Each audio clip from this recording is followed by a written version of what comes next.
poverty. It is something that affects people worldwide. Imagine waking up every day not knowing if you will have enough food to eat or a safe place to sleep at night. This is the reality for most people. Nakakaroon na naman ng mga tao pati na ang mga bata ay hindi makakaranas ng mga problema dahil lamang ito sila sa kalagayan ng kahirap. Being poor isn't just not having money. It's about lacking the basic necessities in life. Ito ay nasa kapungan ng mga sistemang hindi pantay-pantay tulad ng kakulangan sa edukasyon, diskriminasyon at hindi pantay na pag-access sa mga resources at oportunidad. We must understand that poverty is not a reflection of a person's worth or capabilities.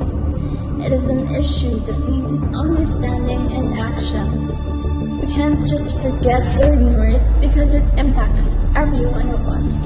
Upang matugunan ang kahirapan ng epektibo, kailangan nating maglaan ng pondo sa edukasyon, kalusugan at mga programa para sa mga nangangailangan. Edukasyon ay nagbibigay ng mga kakayahan sa mga tao upang makalaya sa siklo ng kahirapan sa pamamagitan ng pagbubukas ng mga oportunidad. Sa pagtatapos, sama-sama natin ipagpatuloy ang laban sa kahirapan ng may habang, empatiya at determinasyon. Tagiin natin ang hinaharap kung saan walang kaiiwanan at bawat isa ay magpagkakataong mabuhay ng may dignidad at pag-asa.